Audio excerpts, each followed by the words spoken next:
बिहार की लोक जनशक्ति पार्टी में बड़ी फूट हुई है। एलजेपी सांसद और चिराग पासवान के चाचा पशुपति पारस के नेतृत्व में 5 सांसदों ने पार्टी छोड़ने का ऐलान कर दिया है। पशुपति पारस ने सांसदों के साथ लोकसभा सांसद ओम बिरला से मुलाकात की। एलजेपी के बागी सांसदों ने ओम बिरला से अलग गुट को मान्यता देने की मांग की है। बागी सांसदों ने मीटिंग करके पशुपति पारस पार्टी का नेता भी चुन लिया है। पार्टी में बगावत को लेकर चाचा पशुपति पारस से मिलने पहुंचे चिराग पासवान तो घर के बाहर हाई वोल्टेज ड्रामा हुआ।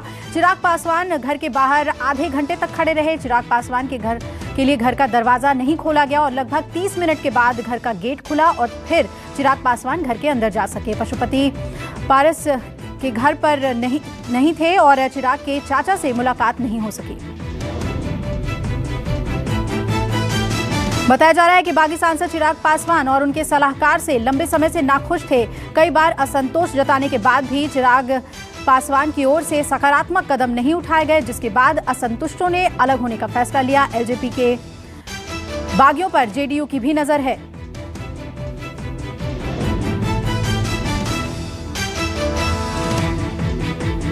एलजेपी में गुटबाजी को लेकर जेडीयू ने तंज कसा है। जेडीयू के राष्ट्रीय अध्यक्ष आरसीपी सिंह ने कहा कि ये एक कहावत है कि जो बोएगा वही आप काटिएगा। एलजेपी में वही विधानसभा चुनाव में एलजेपी नेता चिराग पासवान ने अलग लाइन लिया है और भारत के भी यहाँ पर मंत्री थे। लोकसभा में जो चुनाव लड़ा गया था ये बहुत अच्छा माहौल था और जिस प्रकार माहौल को खराब किया गया तो स्वाभाविक है लोग सब लोग अंदर से कोई प्रसन्न तो थे नहीं, सब लोग दुखी थे। तो वो तो होता ही है ना, कितना दिन तक लोग किसी के मनमानी को बर्दाश्त करेंगे।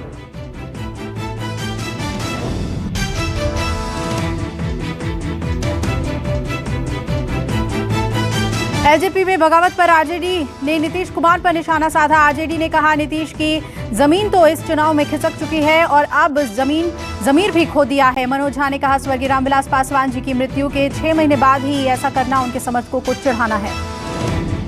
अगर आप इस तरह की राजनीति में भरोसा करने लगते हैं ना, आपके पास क्रिएटिव काम करने के लिए कोई स्पेस नहीं होता, ना इच्छा होती है। रही बात, एक बात ध्यान रखना चाहिए, चाहे पारस जी हो, नीतीश जी हो, वो जो भी आधार वोट है ना रामविलास जी का, वो ये भी देखेगा कि 1 साल के अंदर उनकी मौत का 1 वर्ष में उनके साथ, उनकी स्मृति के साथ जो हो रहा है ना, वो आधार वोट तय करेगा आगे की राजनीति कैसे। अयोध्या में बड़े जमीन घोटाले का आरोप। आप और एसपी ने कहा चंद मिनटों में ही 2 से 18 करोड़ हुई कीमत। आप सांसद संजय सिंह और एसपी के पूर्व विधायक पवन पांडे का दावा, पहले 2 करोड़ में एक जमीन खरीदी गई, फिर उसी जमीन को ट्रस्ट को 18 करोड़ में बेचा गया और सबूत के तौर पर नेताओं ने 18 मार्च को ही रजिस्ट्री के कागज पेश किए। जन्मभूमि ट्रस्ट के महासचिव चंपत राय ने मंदिर के नाम पर जमीन खरीद में भ्रष्टाचार के आरोप पर प्रतिक्रिया दी। कहा हम 100 साल से आरोप झेलते रहे हैं। चंपत राय ने कहा कि हम आरोपों की चिंता नहीं करते, राजनीति से प्रेरित हैं ये सारे आरोप। एक दिन के दौरे पर गुजरात पहुंचे अरविंद केजरीवाल ने बड़ा ऐलान किया। अरविंद केजरीवाल ने प्रेस कॉन्फ्रेंस करके कहा 2022 के गुजरात विधानसभा चुनाव में आम आदमी पार्टी सभी सीटों पर चुनाव लड़ेगी। गुजरात के स्थानीय निकाय चुनाव में अच्छे प्रदर्शन के बाद अब आप विधानसभा चुनाव में भी किस्मत आजमाएगी। 5 में असेंबली के इलेक्शन भी आ रहे हैं। आम आदमी पार्टी यहाँ की जो 182 सीट है वो सभी में कैंडिडेट खड़ा रखेगी, सभी में कैंडिडेट खड़ा रहेगी। शिवराज सरकार में ऊर्जा मंत्री प्रद्युम्न सिंह तोमर की एक लात से खुली निर्माण कार्यों की पोल। ग्वालियर में बारिश से पहले सीवर के निर्माण कार्यों का जायजा लेने पहुंचे थे प्रद्युम्न सिंह। मंत्री जी ने जब सड़क पर बने एक चैम्बर में लात मारी तो चैम्बर की ईंटें भर कर गिर गईं। ईंट गिरने से गिरते बचे मंत्री और अफसरों को मंत्री प्रद्युम्न सिंह ने खूब फटकार लगाई। एक्शन लेते हुए कमिश्नर ने फील्ड इंजीनियर को हटाया और ठेका लेने वाली कंपनी पर 1 लाख का जुर्माना किया। गोरखपुर से सांसद रवि किशन ने भोजपुरी गानों को लेकर यूपी बिहार के सीएम को पत्र लिखा। कहा अश्लील भोजपुरी गीतों पर प्रतिबंध लगाया जाए। रवि किशन ने केंद्रीय मंत्री प्रकाश जावड़ेकर और संस्कृति मंत्री प्रहलाद पटेल को भी चिट्ठी में लिखा। फिल्म और गाने में अश्लीलता फैलाने से रोकने के लिए कठोर कानून बने। आज से और खुल गई दिल्ली के बाजारों में जबरदस्त भीड़ देखने को मिली। व्यस्त मार्केट में गाड़ियों की कतारें लगी, दुकानों पर भी लोग उमड़े। दिल्ली में रेस्टोरेंट, वीकली मार्केट, मॉल्स, दफ्तर आज से खुल गए हैं। दिल्ली में आज से मॉल, साप्ताहिक बाजारों के अलावा सैलून, ब्यूटी पार्लर्स भी खोले गए हैं। दिल्ली में आवागमन पर भी रोक हटा दी गई है। अब दिल्ली के अंदर और अंतर्राज्यीय आवागमन पर कोई प्रतिबंध नहीं है। किसी तरह की ई पास की जरूरत नहीं है। दिल्ली में अब भी शैक्षणिक संस्थानों के खोलने को लेकर कोई निर्देश नहीं। जिम, स्विमिंग पूल भी अगले आदेश आने तक बंद रहेंगे। हरियाणा में 21 जून तक बढ़ाया गया लॉकडाउन, पर इस बार दुकानदारों को राहत दी गई है। हरियाणा सरकार ने नई गाइडलाइन जारी की है। हरियाणा में दुकानों के लिए ऑड इवन सिस्टम हटाया गया। हरियाणा में अब सभी रेस्टोरेंट और बार सुबह 10 बजे से रात 10 बजे तक 15% क्षमता के साथ खुल सकते हैं। अगले हफ्ते घोषित हो सकता है 12वीं बोर्ड परीक्षा का रिजल्ट। तैयार करने का फॉर्मूला 12 सदस्यीय कमेटी आज शिक्षा मंत्रालय को सौंप सकती है। ये फॉर्मूला कोरोना कहर को देखते हुए सीबीएसई के 12वीं बोर्ड परीक्षा रद्द कर दी गई है। बच्चों का भविष्य देखते हुए रिजल्ट तैयार करने का फॉर्मूला बनाने का निर्देश दिया गया था। लॉकडाउन में दी जा रही छूटों पर एक्सपर्ट ने एक बार फिर चेताया। कहा, अनलॉक करने में जल्दबाजी नहीं होनी चाहिए। अनलॉक के दौरान मास्क और सैनिटाइजेशन का ध्यान रखना बेहद जरूरी है। एक्सपर्ट्स ने कहा, हॉटस्पॉट क्षेत्रों में अभी भी सख्ती होनी चाहिए। हिमाचल में पर्यटकों की चांदी हुई। आज से हिमाचल घूमने के लिए आरटीपीसीआर रिपोर्ट की जरूरत नहीं है। हिमाचल प्रदेश में धारा 144 हटा ली गई है। बसों को 50% क्षमता के साथ चलाने की अनुमति दे दी गई है। बताया जा रहा है कि टेस्ट की अनिवार्यता खत्म होने के बाद शिमला में पर्यटक पहुंचने लगे हैं। देश में कोरोना को लेकर राहत की खबर। कोरोना लहर तेजी से धीमी पड़ रही है। 24 घंटे में सामने आए 70,000 मरीज। स्वास्थ्य मंत्रालय के मुताबिक पिछले 24 घंटे में 3,921 संक्रमितों की जान चली गई। देश में एक्टिव केस 10 लाख से कम हुए और पिछले 24 घंटे में 1,19,000 से ज्यादा लोगों ने कोरोना को मात दी।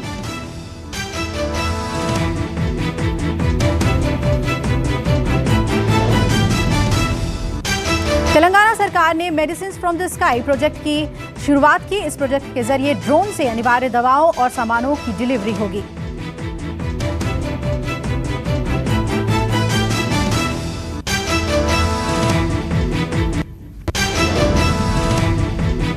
सुपोर के घातक हमले में 2 दिन बाद पुलिस ने इलाके में 3 वांटेड आतंकियों के पोस्टर चस्पा दिए। तीनों आतंकियों पर 10-10 लाख रुपए के इनाम की भी घोषणा की गई है। 2 दिन पहले आतंकी हमले में 2 पुलिस और 2 नागरिक की मौत हो गई थी। तीनों आतंकवादी लश्कर से जुड़े हुए हैं, जिनकी पहचान मुदस्सिर पंडित, फयाज वार और खुर्शीद मीर के रूप में की गई है।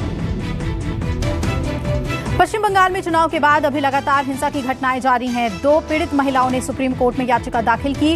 कोर्ट से जांच कराने की मांग की। एसआईटी से जांच कराने की मांग को लेकर सुप्रीम कोर्ट पहुंची थी ये महिलाएं। पीड़ित महिलाओं का आरोप है कि टीएमसी के लोगों ने बलात्कार किया। आज फिर बढ़े पेट्रोल डीजल के दाम। पेट्रोल की कीमत 29 पैसे और डीजल की कीमत में 30 पैसे प्रति लीटर की बढ़ोतरी। दिल्ली में पेट्रोल के दाम 96 रुपए 41 पैसे और डीजल का दाम 87 रुपए 28 पैसे प्रति लीटर हुआ। मुंबई में पेट्रोल की कीमत 102 रुपए 58 पैसे प्रति लीटर। दिल्ली में कल से मानसून पहुंचने की पूरी संभावना। मौसम विभाग के मुताबिक कल से दिल्ली में हल्की बारिश होने के आसार। मौसम विभाग ने कहा कि दिल्ली में 18 जून तक बारिश जारी रहेगी। बताया जा रहा है कि ये मानसून 27 जून को आने वाला था, लेकिन ये करीब 13 साल बाद 12 दिन पहले दस्तक दे रहा है। आगरा में परिवार की लापरवाही से 4 साल का बच्चा बोरवेल में गिरा। पाइप निकालने के बाद भी बोरवेल को बंद नहीं किया गया था। सुबह करीब 7 बजे खेलते वक्त 180 फीट गहरे बोरवेल में बच्चा जा गिरा। अब बच्चे को बचाने के लिए सेना के जवान मौके पर पहुंचे। बोरवेल में पाइपलाइन से बच्चे को ऑक्सीजन पहुंचाई जा रही है। रेस्क्यू ऑपरेशन जारी है। अंडरवर्ल्ड गैंगस्टर फहीम मचमच के नाम से घाटकोपर में एक बड़े व्यापारी को मिली धमकी। पुलिस ने केस दर्ज करके जांच शुरू की। 4 दिन पहले व्यापारी को विदेश से कॉल करके धमकाया गया। 50 लाख रुपए की मांग की गई। घाटकोपर पुलिस और क्राइम ब्रांच की एंटी एक्सटॉर्शन टीम जांच में जुटी। धमकी मिलने के बाद व्यापारी दहशत में है। यूपी के इटावा जेल से हूटर रैली निकालने वाले एसपी नेता धर्मेंद्र यादव को उस वक्त गिरफ्तार कर लिया गया जब वो अदालत में समर्पण करने जा रहा था। गैंगस्टर धर्मेंद्र यादव पर 25,000 का इनाम था। पुलिस ने चेकिंग के दौरान कचहरी के गेट नंबर 3 पर उसे पकड़ा। जेल से रिहा हुए धर्मेंद्र ने 200 गाड़ियों के काफिले के साथ इटावा में जुलूस निकाला था। दिल्ली पुलिस ने पुरानी दिल्ली रेलवे स्टेशन से एक सिविल डिफेंस वॉलंटियर को गिरफ्तार किया। बताया जा रहा है कि वॉलंटियर एएसआई की वर्दी पहनकर ट्रेन का इंतजार कर रहा था। तभी 7वीं बटालियन के कांस्टेबल की नजर उस पर पड़ी। कम उम्र देखकर कांस्टेबल ने वॉलंटियर से पूछताछ की। सवालों के जवाब सही ढंग से नहीं देने पर कांस्टेबल ने उसे गिरफ्तार कर लिया और जांच शुरू की। बताया जा रहा है कि टिकट कंफर्म न होने की वजह से पुलिस की फर्जी वर्दी पहनकर वॉलंटियर अपने गाँव जाना चाहता था। चंद्रपुर के राजूरा से सटे देवाड़ा में दर्दनाक हादसा हुआ। मूसलाधार बारिश के चलते ये हादसा हुआ। हादसे में मां बेटी समेत 3 की मौत हुई है। बताया जा रहा है कि हादसा उस वक्त हुआ जब किसान ट्रैक्टर लेकर खेत से लौट रहा था। बारिश के चलते ट्रैक्टर नाले में जा गिरा। ट्रैक्टर पर कुल 6 लोग सवार थे, जिसमें 3 को बचाया जा सका। यूपी की राजधानी लखनऊ में चाबी गैंग के भेष में घूम रहा है चोरों का गिरोह। बताया जा रहा है कि चाबी बनाने के नाम पर ये शातिर लोगों के घर पे चोरी करने जाते थे और घर की रेकी कर चोरी की घटना को अंजाम देते थे। पुलिस के मुताबिक ये गैंग एक हफ्ते के भीतर कई वारदातों को अंजाम दे चुका है। वहीं सीसीटीवी फुटेज होने के बावजूद पुलिस के हाथ कोई सुराग नहीं लगा है। यूपी के हरदोई में लापता युवक घायल अवस्था में मिलने के बाद हड़कंप मचा। युवक का गला धारदार हथियार से कटा हुआ मिला। स्थानीय लोगों के मुताबिक युवक के गले पर धारदार हथियार से किसी ने हमला किया था। उसके बाद गांव के बाहर खेत में फेंक दिया गया। फिलहाल घायल युवक को अस्पताल में भर्ती कराया गया है, जिसकी हालत नाजुक बताई जा रही है। यूपी के हरदोई से सामने आया युवक का तमंचा लहराता हुआ एक वीडियो। क्रिकेट खेलने को लेकर 2 पक्षों में विवाद हुआ था। खुलेआम तमंचा लहराते हुए युवक का वीडियो सोशल मीडिया पर वायरल हो रहा है। अभिनेता सुशांत सिंह राजपूत की पहली डेथ एनिवर्सरी है आज और सुशांत को याद करते हुए बॉलीवुड भावुक हुआ। सोशल मीडिया पर कई सेलिब्रिटीज ने सुशांत की तस्वीर शेयर कर श्रद्धांजलि दी। सुशांत के फ्लैट के बाहर फैंस का जमावड़ा लगा। फैंस ने एक बार फिर सीबीआई जांच की मांग की। सुशांत सिंह राजपूत की याद में सुशांत के दोस्त नीलोत्पल मृणाल ने सुशांत के लिए चैरिटी की। सुशांत की याद में नीलोत्पल ने दिव्यांग महिलाओं की मदद की। नीलोत्पल ने सुशांत को याद करते हुए कहा, सुशांत हमेशा महिला सशक्तिकरण को बढ़ावा देते थे और लोगों की मदद करते थे। लॉकडाउन के बाद पहली बार शूटिंग पर निकले अमिताभ बच्चन। इंस्टाग्राम पर तस्वीर शेयर कर बिग बी ने जताई खुशी। तस्वीर में अमिताभ सिर पर बंदाना और ब्लैक मास्क पहने गाड़ी में बैठे नजर आ रहे हैं। अमिताभ ने लिखा, हर रोज हर राह बेहतर हो रही है। एक्ट्रेस और सांसद किरण खेर का 69वां जन्मदिन है आज। अनुपम खेर ने कैंसर से जंग लड़ रही पत्नी के बर्थडे पर शेयर की खास तस्वीरें। लिखा, भगवान आपको लंबी और स्वस्थ जिंदगी दे। इन दिनों किरण खेर कैंसर से जूझ रही हैं, लेकिन किरण खेर की तबीयत में तेजी से सुधार हो रहा है। विश्व रक्तदान दिवस पर सचिन तेंदुलकर ने किया रक्तदान। सचिन तेंदुलकर ने अपने घर के बाहर ब्लड डोनेशन कैंप में हिस्सा लिया और ब्लड डोनेशन वैन में रक्तदान किया। सचिन हाल ही में कोरोना को मात देकर ठीक हुए हैं और अब कोरोना रिकवरी के बाद मास्टर ब्लास्टर के इस रक्तदान की लोग तारीफ कर रहे हैं।